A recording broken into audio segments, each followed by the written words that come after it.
In this episode of Swing Expedition, we're off to the races. There's 4 horses in the race, from address to the top of the backswing to impact. In this edition of Swing Expedition, we're with a man who grew up in one of the most enriched golf environments possible as a member of the famous Harmon family. Helping us today demonstrate some of the power losses and the drills we need to use are my son Claude Harmon III. To have a father who has worked with so many great players, to have a grandfather that won the Masters, and then to have so many uncles that are all a part of the golf business. It's an amazing family to be a part of.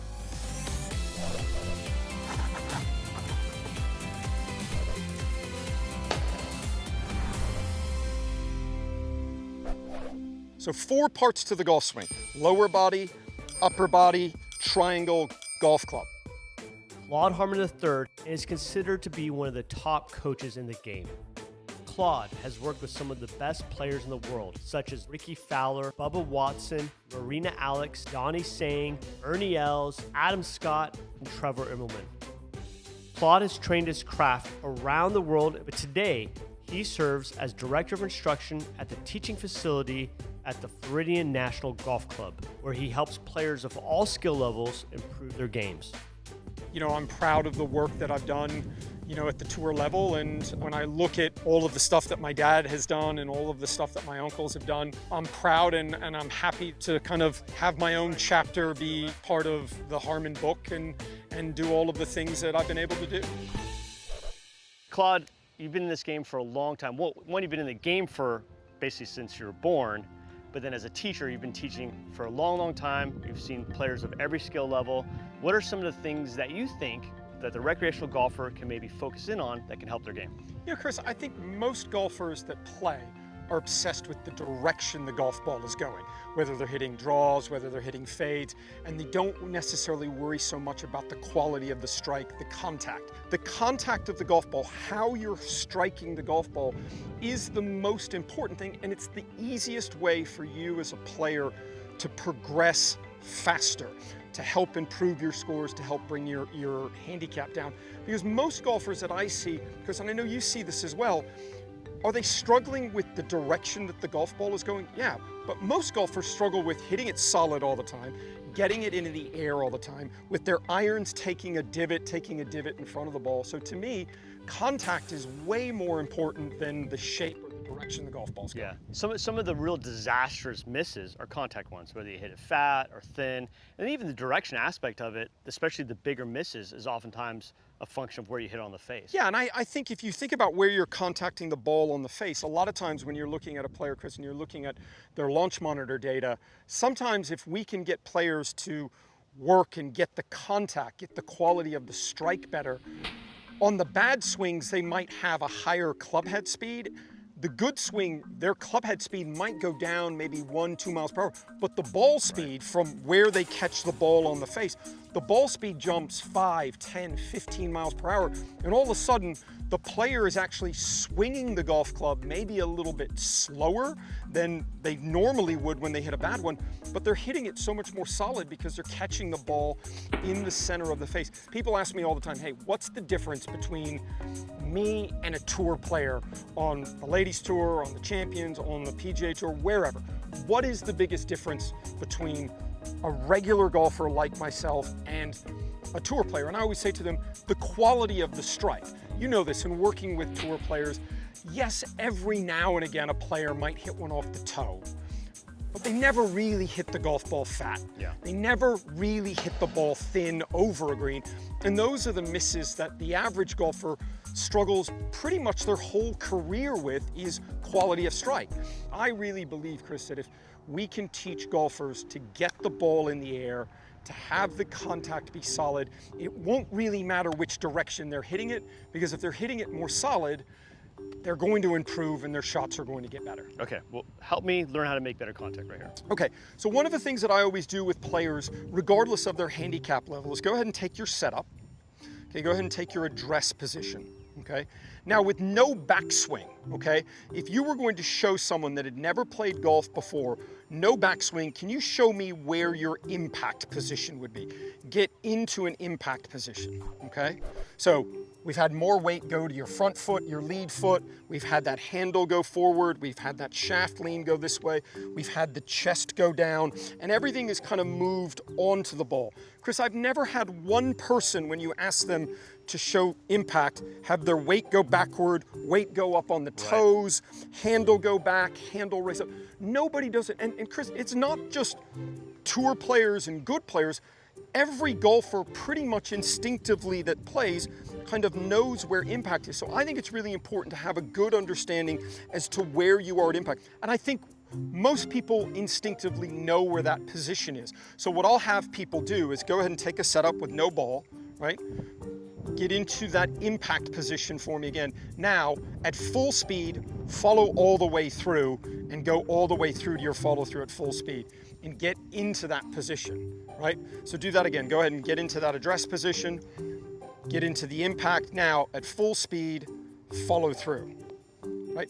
But we see so many players, Chris, as they come into impact, they're hitting balls off of this back foot. Their weight goes up to the toes. That lower body gets closer to the golf ball. The other thing that I like that you did there, go ahead and take your setup, right? Just go ahead and take a normal address position, just normal, okay?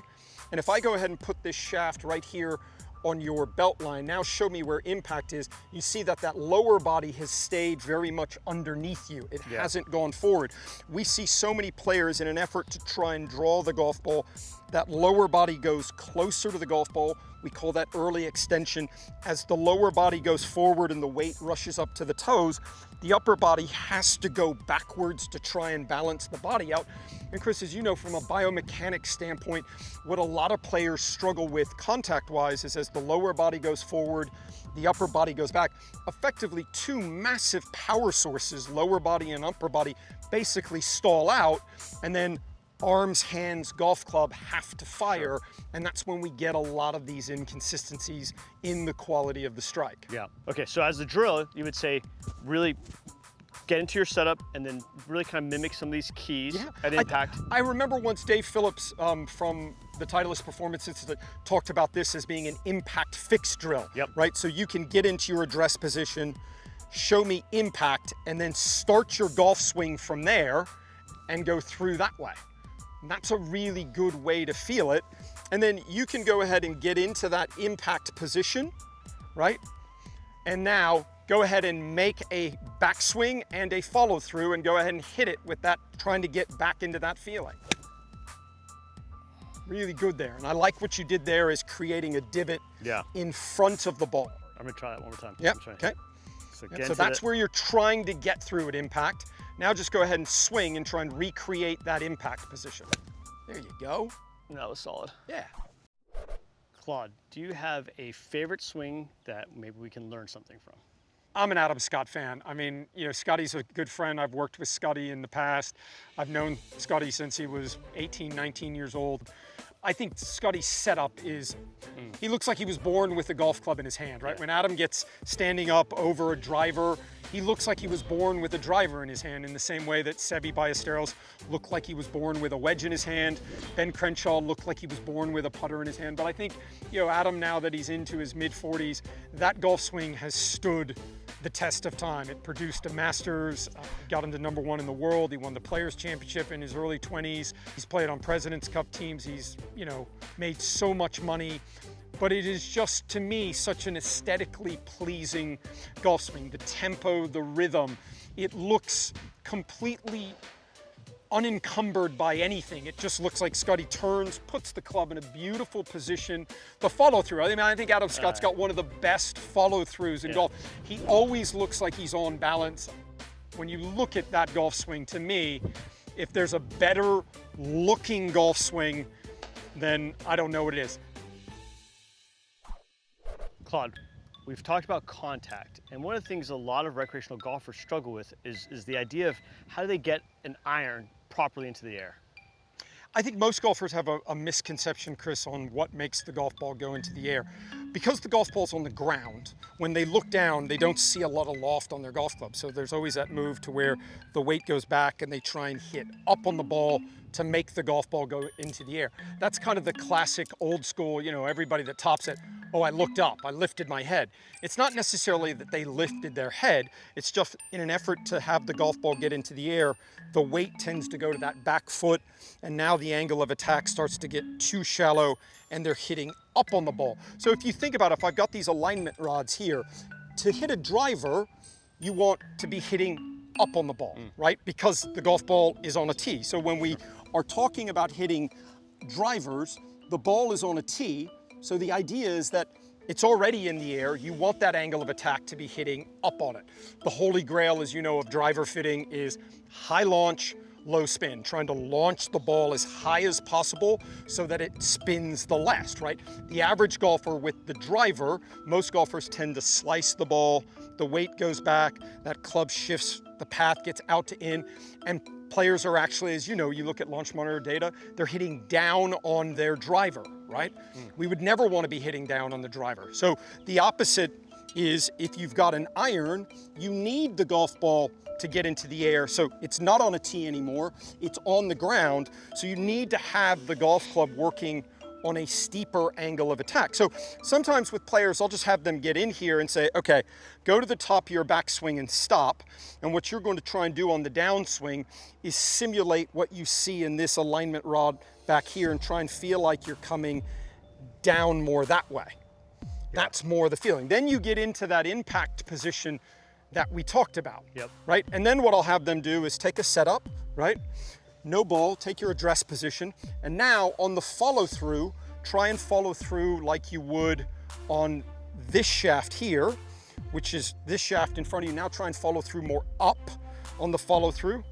That would be more of what you would want to try and do with a driver. It's that higher follow through and more that way. Right. But from an iron standpoint, if we can fundamentally have players get the idea that they're landing the club onto the ground, back to the ground. When we set up to the golf ball, Chris, go ahead and set up to it. Right now, the golf club and the ball are both on the ground.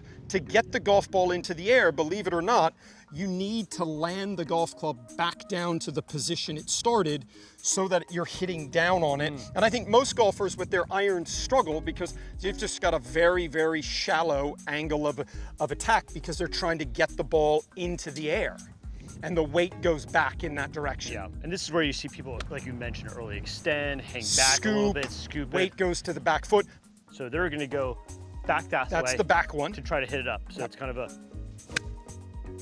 And they can launch it really, really high. Once in a while. And no divot, so take your setup. But that one could also be thin or fat. So now I'll show you a good drill that you can do. You take an alignment rod, just stick it to where it's just on the outside of where that foot is, and your goal is to not hit the alignment rod on the downswing. And we should see you take a little bit, yeah, there you go. So then you take more of a divot.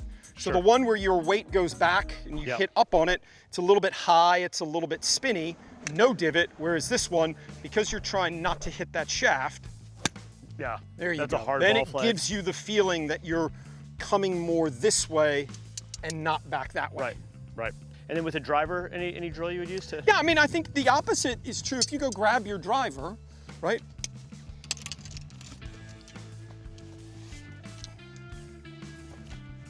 So what I like to have players do with their driver that are struggling if their angle of attack is too shallow, tee the ball up as high as they possibly can. And then from this position, try and feel like they're going to hit the ball as high as they possibly can. Try and feel like you're going to swing up on the ball as much as you possibly can. There we go, and then you get that higher angle of attack. One of the things that I've even done with players, Chris, go ahead and take your setup. So we're going to tee the ball really, really high, and then what I'm going to do is I'm going to take a golf ball, and I'm going to stick this golf ball about 2 balls in front of the ball that we're going to hit. And your goal is to try and hit the ball on the tee and not hit the ball in front of it on the ground. Got it. There you go. So obviously the visual of the ball being there, it forces you to say, oh, okay, well, I've really got to try and shallow this out and go that way. I think sometimes as players, if you can give them the opposite feelings. I always feel like a lot of golfers are trying to think about themselves as a race car. They're trying to make small little tweaks to the race car. Sometimes it's good to just go the complete 180-degree opposite of what you're doing. So if you're not hitting your driver and you're getting those divots to where we hit down on it.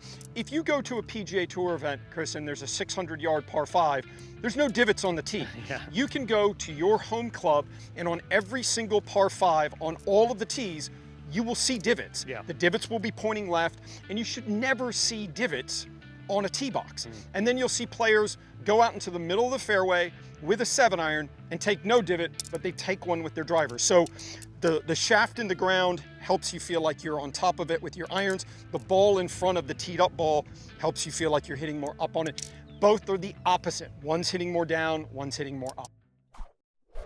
Claude, what do you see as potentially a next trend in golf? I think the youth movement, Chris, on the PGA Tour is here to stay. I think it's going to stay on the LPGA Tour as well. I think the days of having to come out and turn pro and need 2-3 years of have some sort of apprenticeship to try and figure it out. I think amateur golf, junior golf, the US college golf system, and the world golf system as well are going to produce players that come out at young ages, that perform, that have no fear, and we're going to continue to see that. And I think it's a trend that is here to stay, and I think you're going to have players that maybe have never had chances to win tournaments or majors before. They're going to continue to be there, and you know, you wouldn't be surprised to see this next generation of kids coming out of college, have them come out and have immediate success on the PGA Tour. Love it. So the average age of the best players in the world is going to keep getting younger and younger. I still think you're going to have great players. You're going to have the Dustin Johnsons, the Rory McIlroys, the Jordan Spieths, the Justin Thomases, but you are going to continue to see every year a new group of young players come out and have chances and win golf tournaments.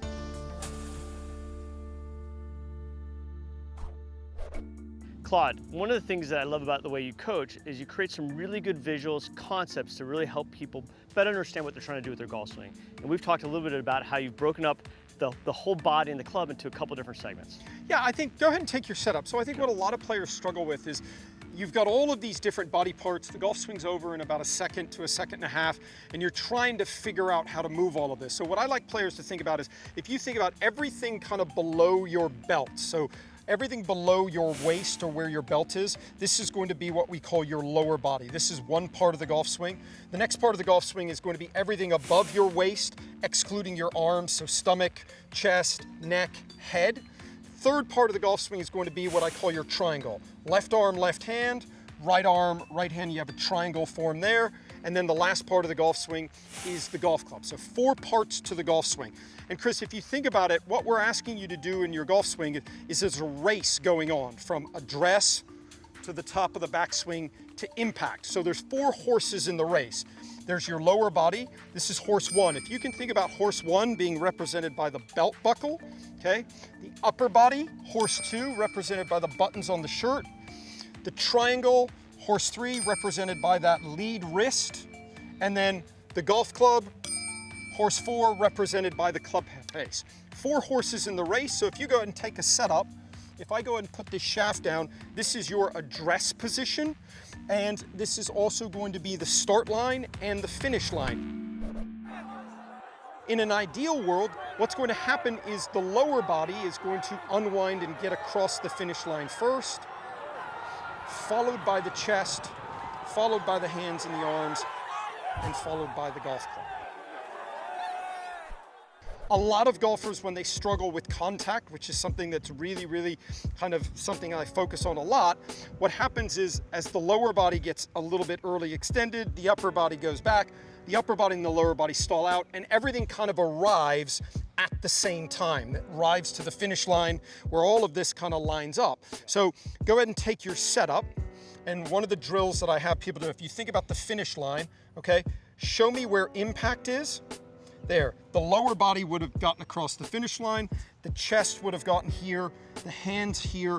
The last thing into impact for great ball strikers is the golf club. Yeah. A lot of times when we see players, when that lower body gets closer, when the upper body and the lower body start turning, when they come over the top of the golf ball, what's happening is horse 3 and horse 4 are working faster and they're winning the race, whereas good golfers, horse 1 and horse 2, the upper body and the lower body, always win the race. I know when I've worked with recreational golfers and we've made a change from that everything coming to impact at the same time to where their body's more leading through the shot and they're more open with their body, they oftentimes describe impact as happening more late. It feels much later to them. Yeah, for sure. I mean, if you look at a lot of kind of the speed drills and a lot of training aids, there are training aids on the market that kind of have weights or things in the shaft to help you feel like you're hearing the club unload later. And I think a lot of times players think in terms of what's happening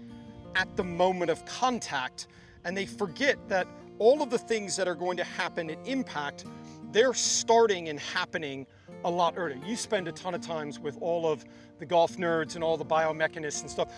If you're thinking about trying to do something at impact, have the handle go more forward, get your body in a better position, remember the golf swing's over in about 1.5 to 2 seconds. So if you're thinking about trying to do this at impact, by the time your brain could think about that, the golf ball's already gone. It's happening too late. So I think if you can think in terms of getting, so a good drill is go to the top of your backswing, okay, and stop. Now feel like you're gonna unwind your hips first, okay? Keep going with the hips, now the chest, now the arms, and right there, if you notice, what's delaying is the golf club. A lot of times we will see players already get into that position, so they're using the golf club. What I see, Chris, is because the golf ball isn't moving, and because you as the player aren't moving, a lot of times players are going to do things that they would never do if we gave them the opportunity to move, right? So if you think about, if we asked you to throw a ball, nobody would throw a ball like this. You'd take a little bit of a step, you'd go like this, right? If you were going to throw a punch, no one would throw a punch like this. There'd be a little bit of a lean in, you'd go this way. So that power source of unwinding the lower body, unwinding the chest. I just see so many players, if we think about the horse race between the lower, the upper, the arms and hands and the golf club, I just see most golfers when they struggle are using too much of 3 and 4, the hands and the arms and the golf club, and the upper body and the lower body just stall out. The contact gets bad, you don't hit it in the center of the face, and you just hit it offline. And another great drill to do this, we're gonna have you do this in a practice swing first. Go to the top of your backswing and stop. When I say go, unwind and follow through, go. So you're gonna wanna feel when I say go that you're unwinding your lower body first, and the arms and hands are delaying that way. And then what we can do is we can go ahead and hit one like that. So go ahead and take your setup. I'm gonna have you go to the top of your backswing and stop. When I say go, unwind, go. There you go. So that gives you as a player a really good feeling as to getting up here in a static position and starting the downswing. What starts the downswing?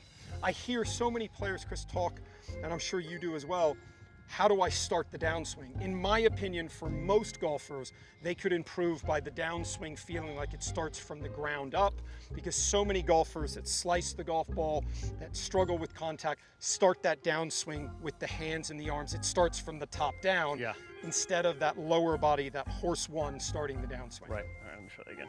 So you're gonna go to the top of your backswing and stop, go. It's a really good way for you to start to feel that, what we call sequence. The sequence of the downswing. In an ideal world, the downswing would be sequenced by starting the hips to rotate, not the arms. So go there and stop, go. It's a really good way for you to start to feel. Now, if you do that and you're making poor contact, if you're hitting hooks, if you're hitting slices, if the quality of the strike isn't good, that's going to show you that most likely you're starting the downswing with your arms and hands, horse 3 and horse 4, instead of starting with the lower body. What we're trying to do is we're trying to get you to sequence everything in the right order. So the correct downswing sequence would be the lower body would fire first, the chest would fire second, the hands and arms third, and the last thing into impact is the golf club. I thought what you said earlier was great. When you get players to do this, they feel like impact is happening much, much later. That's because the club, the tool, is delaying. Awesome, this is great. Claude, thank you. Thanks for having us out here today. It's been a beautiful day, beautiful facility. Appreciate all the information.